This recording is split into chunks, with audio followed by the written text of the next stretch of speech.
कृष्ण शरणम मम। संसार के प्रत्येक पदार्थ में दोष है और गुण भी है। दृष्टि को ऐसे गुणमयी बनाओ कि किसी का दोष देख न सको। जब तक तुम्हारी दृष्टि गुण दोषों से भरी हुई है तब तक संत में भी आपको दोष दिखेंगे। इसलिए दृष्टि ज्ञानमयी कृत्वा पश्येत ब्रह्ममयम जगत। जिसकी दृष्टि गुणमयी है वही संत है। अभिमान आए तो पतन होता है, सतत दीनता आए उसकी आवश्यकता है। संभव है कि ईश्वर भी संत में एकाध दोष इरादा पूर्वक रखता हो। संभव है कि ईश्वर भी अपने भक्तों में एकाध दोष रहने देता हो कि जिससे मेरे भक्तों को नजर न लगे। बालक का श्रृंगार करके दूसरों की नजर न लगे, इसलिए गाल पर काले काजल का टीका जैसे लगा देती है। मनुष्य में जब कोई दोष नहीं रहता तो उसके मन में अभिमान आता है कि मेरे दोष दूर हो गए। अपनी दृष्टि को गुणमयी बनाओ। किसी के दोषों को मत देखो, किसी के पाप का विचार न करो या वाणी से उन पापों का उच्चार करना नहीं। संत होना क्या घर छोड़ना है? घर छोड़ने की ज़रूरत नहीं है। घर छोड़ने से ही कोई संत बनता है ऐसा नहीं है। घर में रहकर महाराज संत एकनाथ, गोपियाँ आदि ने घर में रहकर ही प्रभु को प्राप्त किया है। गेरुए कपड़े पहन लेने से कोई संत नहीं हो जाता है। कपड़े बदलने की ज़रूरत नहीं है, कलेजा बदलने की ज़रूरत है। उसके लिए मन को बदलने की ज़रूरत है। मन के गुलाम मत बनो, मन को गुलाम बनाओ। परीक्षित राजा ने मन को सुधार लिया, अतः उसको सुखदेव जी मिल गए। सब छोड़ने की ज़रूरत नहीं है। सब छोड़ने से निवृत्ति के समय इंद्रियां बहुत त्रास देती हैं। संसार में जो लक्ष्य को याद रखता है वही संत है। मनुष्य जीवन का लक्ष्य है परमात्मा से मिलन। जो इस लक्ष्य के लिए प्रतिक्षण सावधान है वह संत है। आत्मा यह मन का साक्षी है, दृष्टा है। जिसने अपना मन सुधारा है वह संत है। मन को सुधारोगे तो तुम संत बनोगे। मन पर विश्वास मत करो, मन पर अंकुश रखो। जिस दिन मन शुद्ध है, चरित्र शुद्ध है, ऐसा साक्षी तुम्हारी आत्मा दे तो मानो कि तुम संत हो। मन को सुधारने के अनेक उपाय हैं जो शास्त्रों ने बताए हैं। मन को मृत्यु का भय दिखाओ तो मन सुधरेगा। मृत्यु के स्मरण से मन सुधरता है, मृत्यु को भूलने पर मन बिगड़ता है।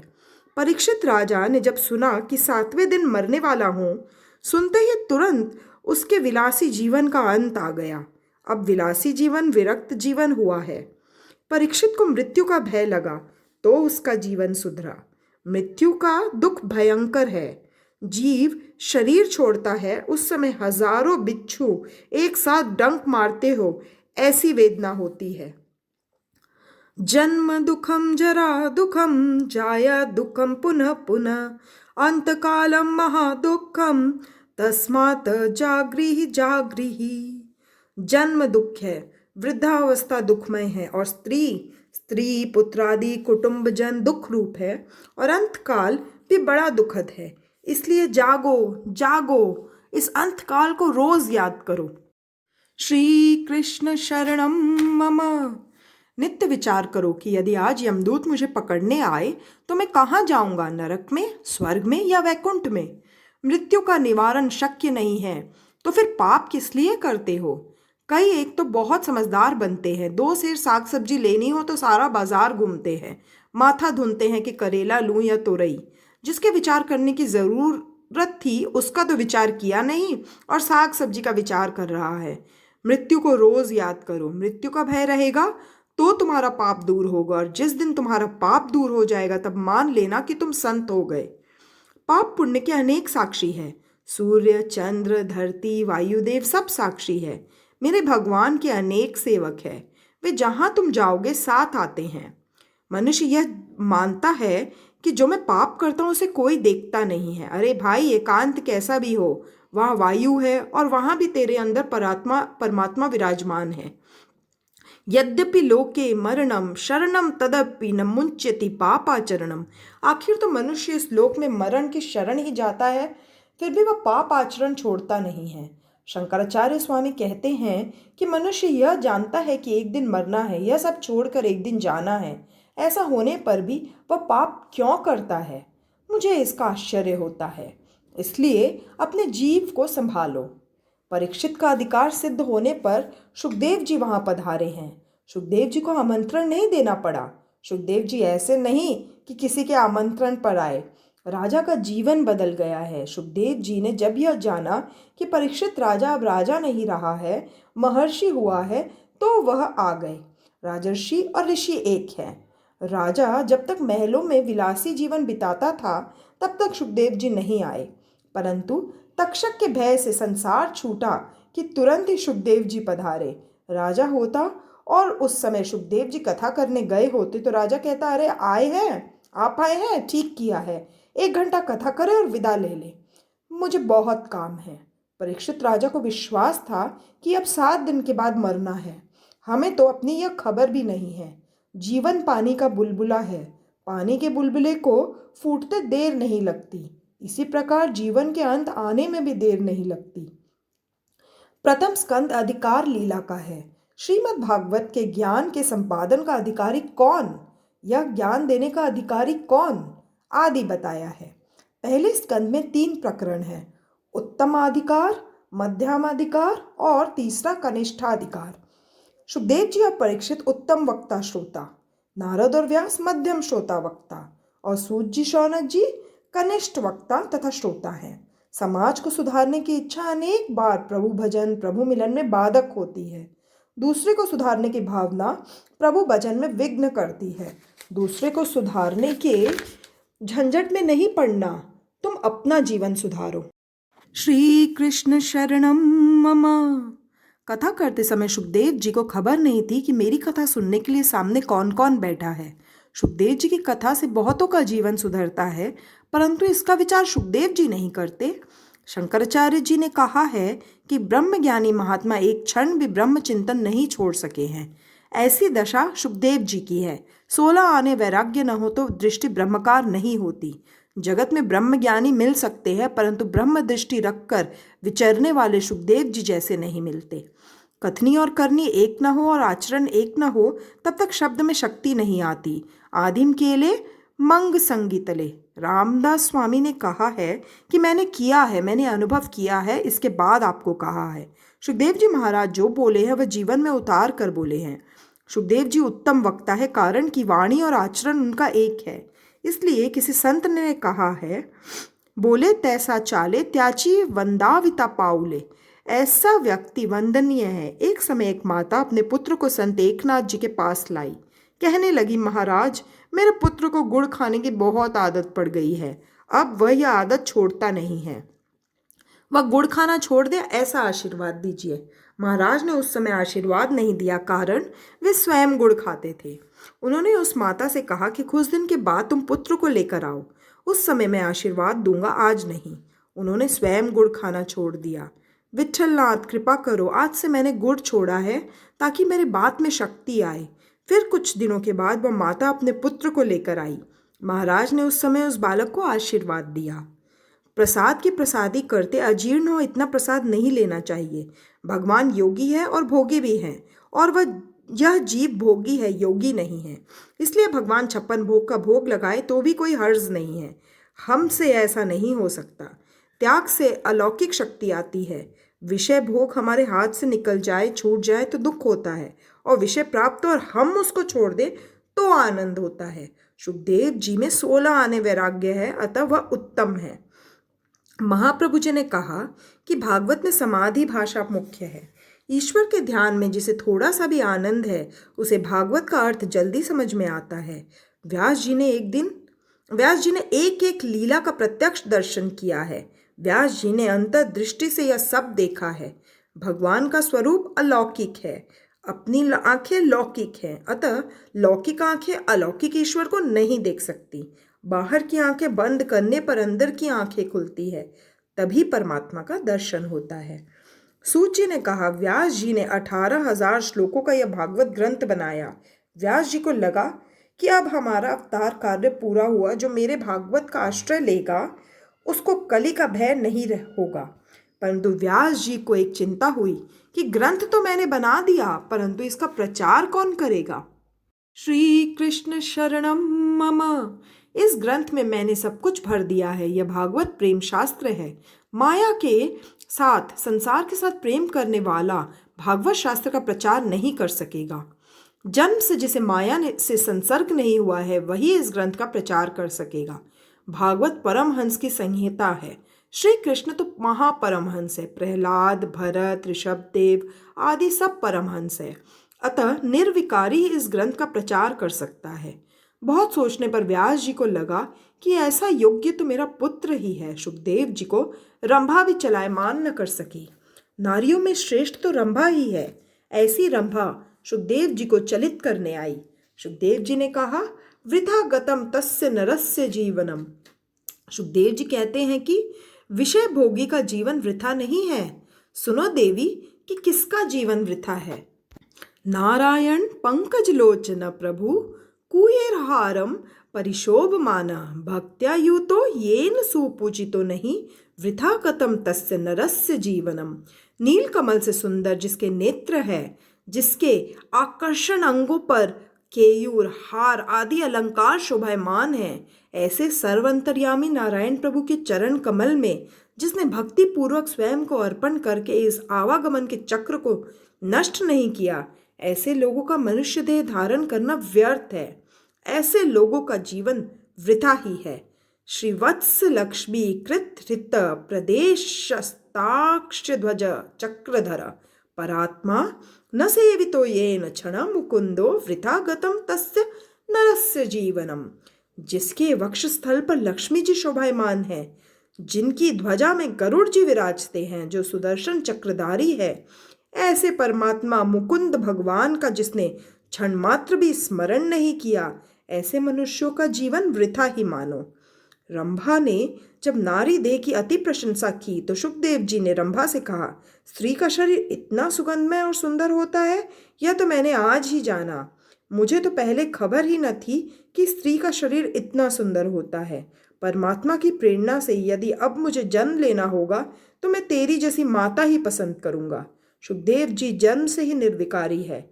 जिस पुत्र ने जन्म के समय ही पिता से कहा कि आप मेरे पिता नहीं हैं और मैं आपका पुत्र नहीं हूं, ऐसे सुखदेव जी पुत्र घर आए तो कैसे। सुखदेव जन्म सिद्ध योगी है। जन्म हुआ कि तुरंत ही तपश्चर्या के लिए वन की ओर उन्होंने प्रयाण किया। सुखदेव जी सदा ब्रह्म चिंतन में लीन रहते थे।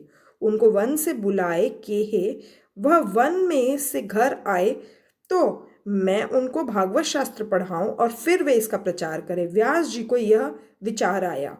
श्री कृष्ण के स्वरूप का वर्णन नहीं हो सकता। भगवान के स्वरूप का कौन पार पा सका है। योगी लोगों का मन उस प्रभु का कुछ अनुभव कर सका है।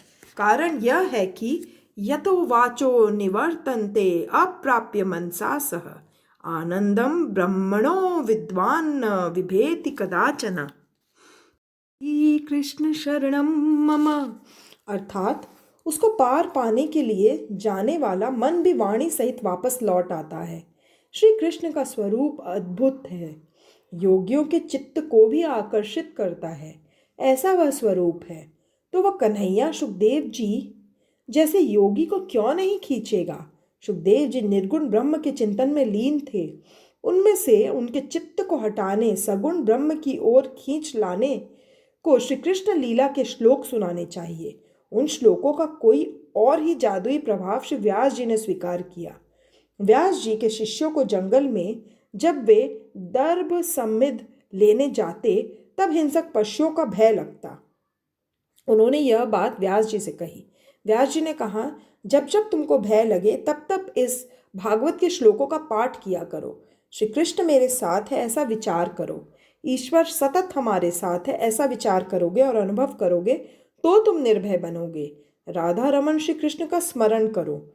इसके बाद जब ऋषि कुमार वन में जाते तो बरहा पीड़म आदि श्लोक बोलते तो वन में हिंस बाघ आदि सब पशु वैर को भूल जाते थे और शांत बन जाते थे। पशुओं के मन पर भी इन श्लोकों का प्रभाव पड़ता है, परंतु दुख की बात यह है कि आज मनुष्यों पर भी इसका प्रभाव नहीं पड़ता है। जिन मंत्रों से पशुओं का आकर्षण हुआ उन मंत्रों से सुखदेव जी का आकर्षण कैसे नहीं होता। देह का भान भूले नहीं तब तक देव का दर्शन नहीं होता है। सुखदेव जी ज्योतिर्मय ब्रह्म का चिंतन करते हैं। उनको देहाभिमान नहीं है। सुखदेव जी परमहंसों के आचार्य हैं, इसलिए ब्रह्म चिंतन करते हैं। उनके मन का आकर्षण करने के लिए व्यास जी ने युक्ति सोची। व्यास जी ने शिष्यों से कहा कि सुखदेव जी जिस वन में समाधि में बैठे हों वहां आप जाइए और वे सुने। इस प्रकार इन 2 श्लोकों का गान कीजिए। ये 2 श्लोक उनको सुनाइए। सुखदेव जी का हृदय गंगाजल जैसा शुद्ध है। जल शुद्ध और स्थिर हो तो उसमें शुद्ध प्रतिबिंब पड़ता है। अपनी हृदय रूपी दीवार पर बहुत गंदगी लग गई है, इसे बिल्कुल साफ करने की ज़रूरत है। इसे साफ करो जिससे परमात्मा का प्रतिबिंब उसमें पड़ेगा। अपने हृदय में हजारों जन्मों का मैल भरा है, इसलिए हृदय की दीवार को खूब रगड़ो और इस मैल को दूर करो। मैल को दूर करने से परमात्मा का प्रतिबिंब उसमें पड़ेगा, अतः शुद्ध बनो। शब्द में से रूप का दर्शन होता है। नाम सृष्टि पहले और रूप सृष्टि उसके बाद। शिष्य आज्ञा पाकर उस वन में गए। सुखदेव जी का चित्त आकर्षित करने के लिए शिष्य श्लोकों का गान करने लगे। सुखदेव जी स्नान संध्या करके समाधि में बैठने की तैयारी में थे। जो वे समाधि में बैठ जाते और समाधि लग जाती तो वे यह श्लोक नहीं सुन पाते, अतः शिष्यों ने तुरंत गान प्रारंभ किया। श्री कृष्ण शरणं मम भर्यपाडनतवर वपुकर्ण्यो कर्णिकारं विभद्वास कनककपीशं वैजयन्तीं च मालां रङ्घ्राणवेणेरधर सुदया पूरयन् गोपवृदे वृन्दारण्यं स्वपद रमणं प्राविंशद्गीर्तिः। श्री कृष्ण गोप बालकों के साथ वृंदावन में प्रवेश कर रहे हैं। उन्होंने मस्तक पर मोर मुकुट धारण किया है और कानों पर कनेर के पीले पीले पुष्प, शरीर पर पीला पीतांबर और गले में 5 प्रकार के सुगंधित पुष्पों से बनी वैजयंती माला पहनी है। रंग मंच पर अभिनय करने वाले श्रेष्ठ नट जैसा क्या सुंदर वेश है। बांसुरी के छिद्रों को वे अपने अधरामृत से भर रहे हैं। उनके पीछे पीछे गोप बालक इनकी लोक पावन कीर्ति का गान कर रहे हैं। इस प्रकार वैकुंठ से भी श्रेष्ठ यह वृंदावन धाम इनके चरण चिन्हों से अधिक रमणीय बना है। मोर श्री कृष्ण को प्यारा लगता है। मोर काम सुख इंद्रियों से नहीं भोगता है। संसार के काम सुख को भूलने वाला ही ईश्वर का दर्शन कर सका है। प्रभु के साथ मैत्री करनी हो ता कामे के साथ मैत्री छोड़नी होगी। ज्ञानी ललाट में दृष्टि स्थिर करके वहां ब्रह्म का दर्शन करते हैं और वैष्णव हृदय में श्री कृष्ण का दर्शन करते हैं। सुखदेव जी ने श्लोक सुने। श्री कृष्ण का स्वरूप मनोहर लगा। सुखदेव जी को ध्यान में अति आनंद आया। वह मेरे प्रभु। उन्होंने तुरंत निश्चय किया कि निराकार ब्रह्म का चिंतन नहीं करेंगे, अब सगुण साकार का चिंतन करेंगे। परंतु सोचा कि सगुण ब्रह्म की सेवा में सब वस्तुओं की अपेक्षा रहती है। कन्हैया तो मिश्री माखन मांगेगा, मैं तो यह कहाँ से लाऊंगा, मेरे पास तो कुछ नहीं है। मैं निर्गुण ब्रह्म का उपासक हूँ, मैंने तो लंगोट को भी त्याग दिया है। यह कन्हैया तो बहुत मांगा करेगा, तो वह सब मैं कहाँ से लाऊंगा। यशोदा के घर में माखन क्या कम था, फिर भी कन्हैया कहता था, माँ मुझे घर का माखन अच्छा नहीं लगता, मुझे बाहर का माखन अच्छा लगता है। गोपियों के माखन में नहीं, गोपियों के प्रेम में मिठास थी, गोपियों के प्रेम में स्वाद था। यह कन्हैया तो मांग कर प्रेम से भोग लगाता है। वह मुझे कहेगा कि तुम माखन लाओ, मिश्री लाओ, तो मैं सब कहाँ से लाऊंगा। इसलिए साकार ब्रह्म का चिंतन नहीं करूंगा, इस निर्गुण ब्रह्म का ही चिंतन करूंगा। निराकार ब्रह्म को कुछ देना नहीं पड़ता है, इसलिए मेरे लिए तो यही उत्तम है। किसी वस्तु की आवश्यकता नहीं है। इस प्रकार सुखदेव जी विचार कर रहे थे कि वहां व्यास जी के शिष्यों ने दूसरे श्लोक का गान शुरू किया। अहो बकीयं स्तनकालकूटं जिघांसयापायदप्यसाध्वी लेभे गतिं धात्रयोचितां ततोऽन्यं कं वा दयालु शरणां व्रजेम। श्री कृष्ण शरणं मम। अहो आश्चर्य है कि दुष्ट पूतना ने स्तनों में विष भरकर जिसको मारने की इच्छा से ही दुग्धपान कराया था, उस पूतना को भी उन्होंने ऐसी गति दी जो उसे किसी धाय को देनी चाहिए थी, अर्थात उसे सद्गति दी। भगवान श्री कृष्ण के सेवा ऐसा कौन दूसरा दयालु है कि जिसकी शरण ग्रहण करे, अर्थात उनसा दयालु कोई दूसरा नहीं है कि जिसकी शरण ग्रहण कर सके। पूतना स्तनों में विष लगाकर आई थी, ईश्वर के धाम में आई थी। वासना का विष मन में रखकर, हृदय में रखकर मनुष्य परमात्मा के सम्मुख जाता है, उसे परमात्मा का दर्शन नहीं होता। पूतना विष लगाकर तो आई, परंतु वह मात्र भावना लेकर आई थी। माता का काम किया था पूतना ने, इसलिए उसे यशोदा जैसी गति दी है। विष देने वाली पूतना को भी मेरे प्रभु ने सद्गति दी थी। मेरे प्रभु को माखन मिश्री की तो क्या किसी भी चीज की जरूरत नहीं है, वे केवल प्रेम चाहते हैं। प्रेम के वश अर्जुन रथ हाँक्यो भूल गयो ठकुराई। प्रेम के वश करके अर्जुन ने महाभारत के युद्ध में अपना रथ चलवा लिया। वहां प्रभु अपनी ठकुराई भूल गए। पदार्थ से प्रसन्न हो वह जीव और प्रेम से प्रसन्न हो वह ईश्वर। प्रेम करने योग्य एक परमात्मा ही है।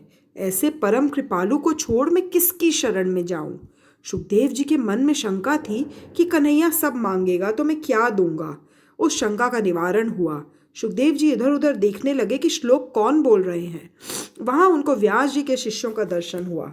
सुखदेव जी ने उनसे पूछा कि आप कौन हैं, आप जो श्लोक बोल रहे थे वे किसके रचे हुए हैं। शिष्यों ने कहा, हम व्यास जी के शिष्य हैं, व्यास जी ने हमें यह मंत्र दिए हैं। यह 2 श्लोक तो उद्धारण के लिए है, दूसरे श्लोक गोदाम में भरे रखे हैं।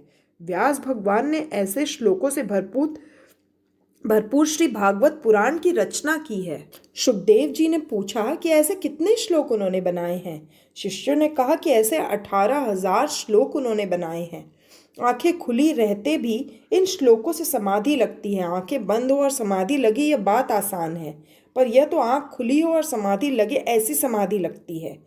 साधो सहज समाधि भली। सुखदेव जी ने सोचा, व्यास जी मेरे पिता है, मैं उनका उत्तराधिकारी हूँ, मैं पिता के पास जाकर यह पुराण सुनूंगा।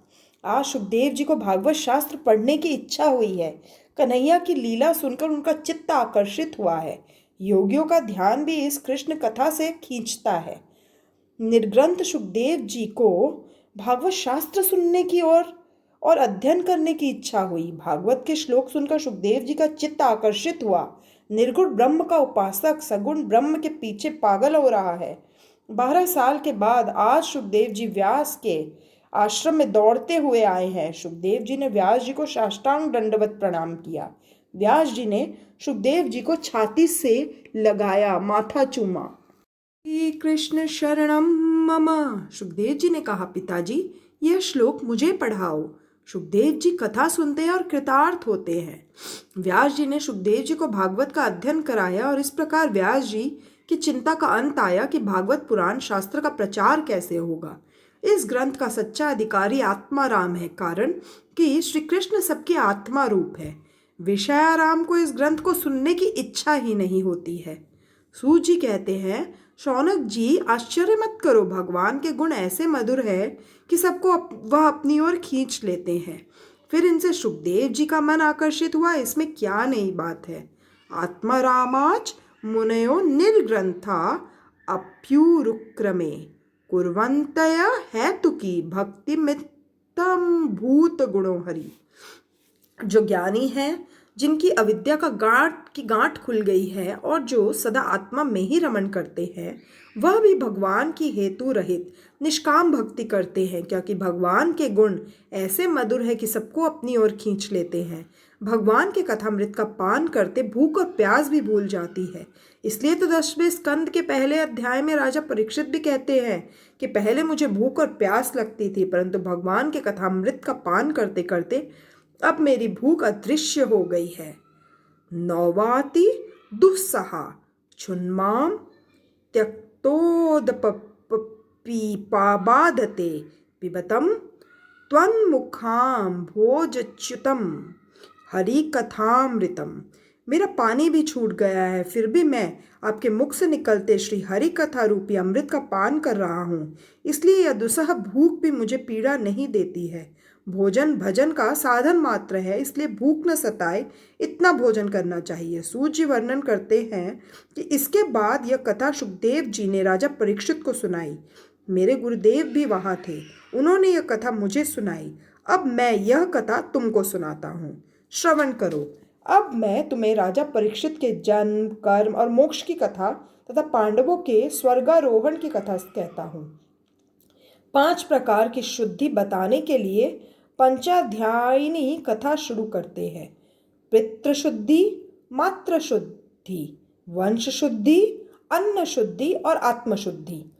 जिनके यह 5 शुद्ध होते हैं, उन्हीं में प्रभु दर्शन की आतुरता जागती है।